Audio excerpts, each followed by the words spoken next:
Всем привет, я Станислав Ивашкевич, и сегодня мы предлагаем вам порассуждать, где лежат границы сотрудничества гражданского общества с бизнесом, который так или иначе связан с сомнительными схемами. Многие комментаторы спрашивали нас, почему наше расследование всегда только об окружении Александра Лукашенко и не касается тех, кто связан с демократическим сообществом. Ответ на этот вопрос простой. Выбирая тему расследования, мы взвешиваем, насколько большой вред обществу несло явление или событие или деятельность тех, кто попал в поле нашего внимания. Обычно, когда мы расследуем кошельков Александра Лукашенко, схемы Беларуси, этот вред измеряется в денежном эквиваленте десятками или сотнями миллионов долларов, украденных из бюджета. А если речь идет о демократических силах, о гражданском обществе, нет, по моему мнению, никакого шанса, что если там какая и есть коррупция, то суммы хотя бы издали приближаются к тем, которые я озвучил, поэтому мы даже и не интересовались, есть ли там какие-то похожие схемы или их нет. Но сегодня мы поговорим об одном аспекте финансирования гражданского общества, который внушает тревогу. Поехали!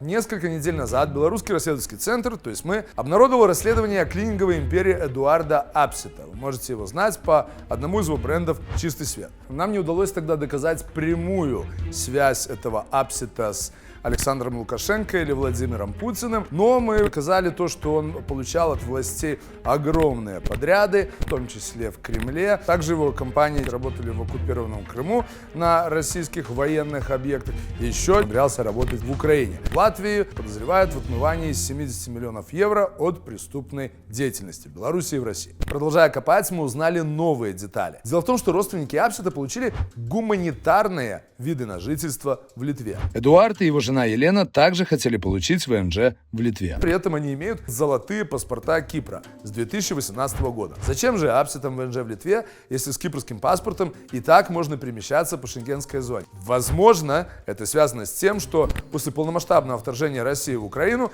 Кипр начал отбирать гражданство, выданные за инвестиции, те самые золотые паспорта. Тогда остается все равно вопрос, почему именно в Литве? У семьи Апсетов есть вилла в Италии, о ней мы поговорим чуть позже, есть у них вилла на латвийском курорте в Юрмале. Почему же Апсет не обратился за ВНЖ в этих странах? Может быть, у семьи есть недвижимость в Литве? Мы искали, но не нашли. Зато обнаружили связи Апсета с белорусскими демократическими силами в Литве. В нашем распоряжении оказалось письмо от одного из юридических лиц фонда Байсол. И там говорится, что с февраля 2021 года по май 2022 общая сумма поддержки от Эдуарда Апсета в эти фонды превысила 94 тысячи евро. Подчеркну, что мы его получили не из фонда, а из другого источника. По сути, сам Апсет пустил эту информацию гулять вне анонимного поля этих фондов для того, чтобы получить ВНЖ в Литве. После мы узнали, что в рекомендации Апсетом для получения литовского ВНЖ в качестве основания приводилась его помощь еще некоторым гражданским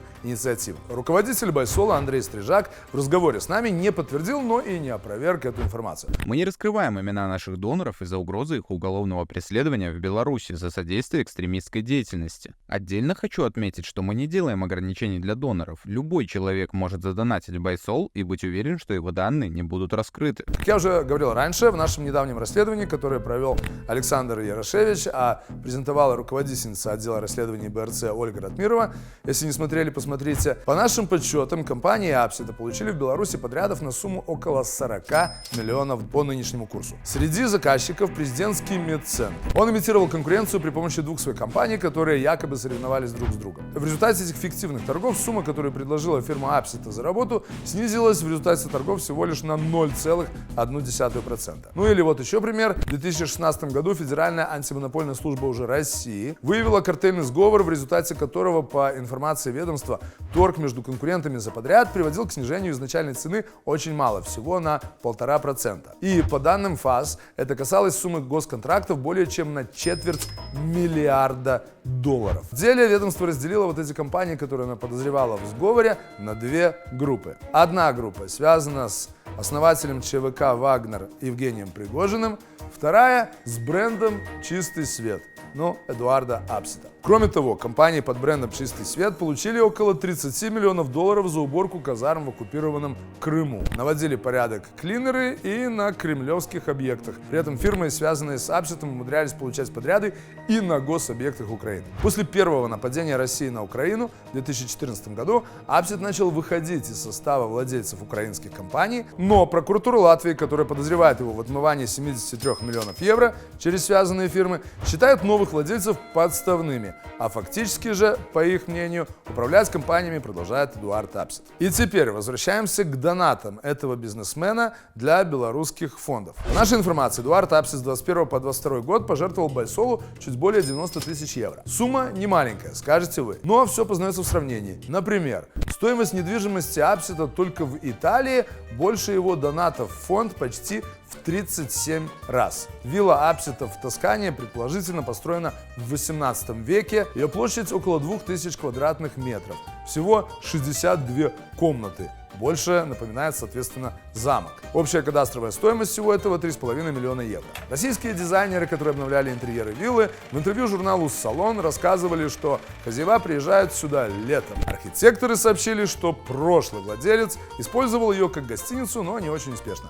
Новый владелец поставил задачу превратить эту виллу в жилой дом. В Байсол Апсета привела белорусская предпринимательница, которая знала бизнесмена лично. Мы не можем назвать имя в целях безопасности. Во время разговора с нами она заявила, что не может разглашать информацию о донорах, но поскольку история уже вышла наружу, она прокомментировала нам благотворительность Апсета. По словам предпринимательницы, тогда главной целью было найти деньги на политзаключенных, и большую часть многих сборов закрывал Апсет. Главная задача стояла найти людей, которые готовы помочь. Не было такой задачи, чтобы верифицировать донаторов. Предпринимательница считает, что даже если Апсет где-то и провинился в бизнесе, то не нужно это смешивать с его политической позицией. Одно дело, когда ты ведешь бизнес, другое дело твоя политическая позиция. Не стоит мешать в кучу одно и другое. Допустим, где-то там есть у тебя нарушение в бизнесе, но у тебя есть четкая политическая позиция.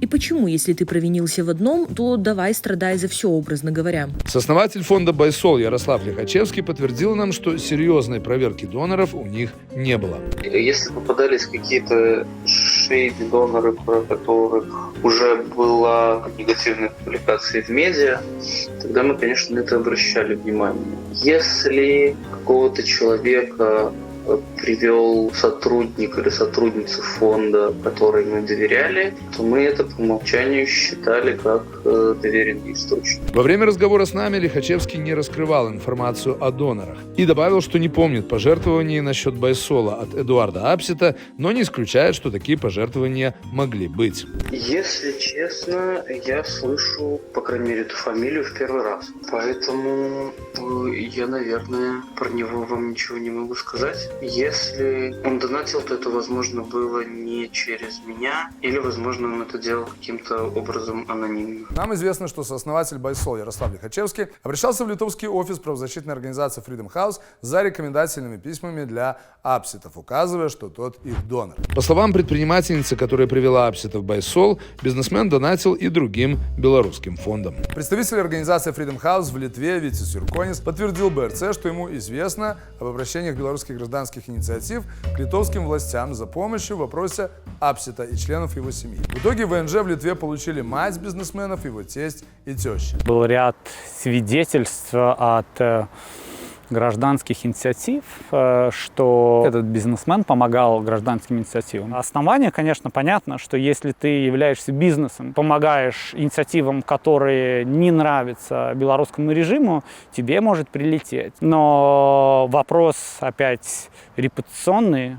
Откуда деньги, за что заработаны, кто подписывал какие-то там письма или рекомендации и так далее, они, конечно, должны были задаваться, уточнять эти вопросы. Кроме юрисдикций, которые мы перечислили раньше, Эдуард Апсет еще и резидент Объединенных Арабских Эмиратов. Подтверждение мы нашли в регистрационных документах британской компании Baltray Projects LLP. У кого-то может возникнуть вопрос, зачем мы рассказываем о чьих-то донатах в фонд помощи? Ведь Байсол, напомним, был создан в 2020 году как фонд взаимопомощи белорусам, пострадавшим от репрессий, и с тех пор поддержал очень большое количество людей. Зачем мы разглашаем имя человека, который помог этому и другим фондам в их деятельности? Проблема в том, что взамен за свои пожертвования Апсид попросил у них помощи в получении ВНЖ для тещи с тестем, для своей матери, а потом и для себя с женой. Насколько нам известно, в рекомендации, которую выдали ему некоторые организации из демократического сообщества Беларуси, не было сказано ничего о его сомнительной деятельности. Если кто-то поддерживает гражданское общество и хочет остаться анонимным, он не может требовать за свои пожертвования какие бы то ни было услуги. Если человек на основании своих донатов хочет получить какую-то выгоду в виде, например, ВНЖ, то лучше ему иметь хорошую репутацию, потому что если он замешан в сомнительных схемах с властями, то эта информация, которую он сам, соответственно, выпускает из анонимного круга доноров, может послужить поводом для журналистского расследования. Это уже не благотворительность, а деловые коммерческие отношения. Сами фонды, о которых говорилось в письме, напоминаю, имеют строгую политику конфиденциальности и не прокомментировали нам факты пожертвований от Апсида. И еще один вопрос. Может быть, человек своими пожертвованиями искупил свою возможную вину, и может быть, он заслужил, соответственно, чтобы демсилы ходатайствовали за него для получения дополнительного ВНЖ в шенгенской зоне. Безусловно, 94 тысячи евро, а речь в письме шла именно об этой сумме, это довольно много. Вероятно, эти деньги помогли десяткам людей, которые оказались в трудной ситуации за высказывание своей активной гражданской позиции. Или эти деньги могли существенно помочь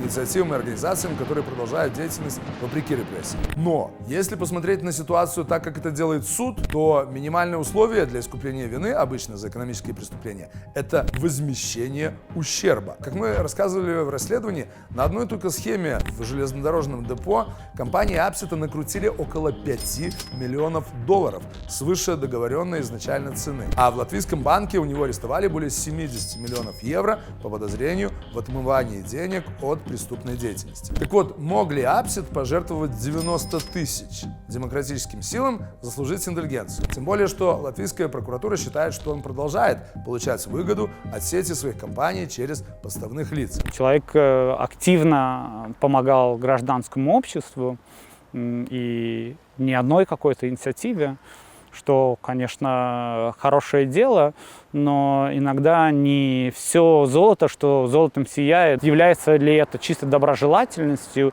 или за это хотят какой-нибудь ссылки на так называемые добрые дела. Является ли это искренней какой-то поддержкой, не является ли это попыткой отбеливания? Мы видим, что есть ряд бизнесов, которые хотят делать шпагат, иметь и юридическое какое-то лицо в Евросоюзе, и не закрывать свой бизнес там в Беларуси и в России. Ну и, наконец, кто-то из противников Александра Лукашенко может сказать: подумаешь, что кто-то участвует в коррупционных схемах в Беларуси или в России.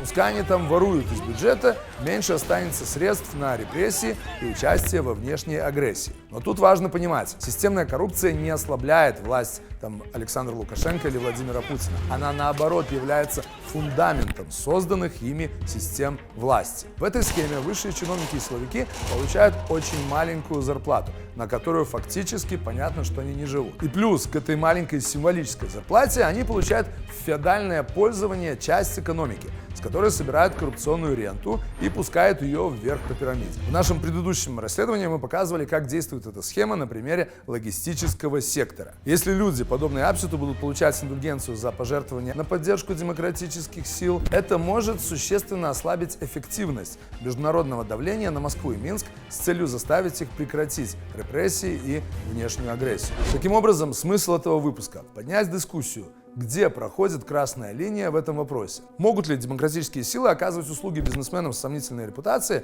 которым не угрожает реальная опасность, поскольку они уже находятся за границей, взамен за пожертвование, пускай себе и на хорошие дела? А если да, то каков должен быть размер таких пожертвований? Мне лично кажется, что если представители демсил дают рекомендации таким людям, они должны в любом случае проверять в открытых источниках их биографии и предоставлять полную информацию организациям, в которые ходатайствуют за потенциальных апсетов. Тот же Витис Юрконис считает, что после появления информации об апсете литовский офис Freedom House должен еще больше внимания уделять верификации просителей. Это очень показательная история. Надо всем быть более строгим, не просто говорить, что все белорусы против войны, смотреть на конкретный бизнес, на его историю, прослеживать, что за этим стоит. В гражданском обществе должно быть больше взаимодействия между секторами и четкое понимание, что это не все черно-белым, есть много оттенков серого, и с международными партнерами про это тоже надо говорить. Какой же вывод можно сделать из всей этой истории? Во-первых, важно подчеркнуть, что любой донат ни в коем случае не обязывает что-то давать взамен. Иначе это уже не благотворительность, это уже не донаты, это уже покупка. Если кто-то задонатил, а потом просит или требует услугу взамен, кстати, подчеркну, именно услугу, а не спасение об опасности в связи с этим донатом, это уже коммерческие отношения. Гражданским инициативам и фондам, в свою очередь, важно брать на себя ответственность за проверку тех донаторов, за которых они ручаются. Это вопрос и репутации. Все пожертвования остаются анонимными, и мы о них не можем никак узнать, пока жертвователь сам не выводит их за рамки благотворительности. Фонды могут оказаться перед трудным выбором: взять деньги, на которые можно помочь людям в критической ситуации, в обмен на помощь бизнесмену с сомнительной репутацией, или же отказаться и не помочь людям в беде. Для волонтеров и работников Байсола, которые проживают историю каждого человека, нуждающегося в помощи, наверное, сложно выбрать второе. И здесь возникает вопрос, где границы. Если кто-то набирает неограниченное число заложников, а его бизнес-партнеры получают индульгенцию за помощь нескольким из них, можно ли соглашаться на такой обмен? Не усугубляет ли это положение политзаключенных, которые надеются в том числе на санкционное давление? И напоследок могу добавить только, что гражданское общество, независимые СМИ станут сильнее, профессиональнее и независимее, если их будут продолжать поддерживать анонимными донатами обычные белорусы, заинтересованные в их деятельности. До встречи!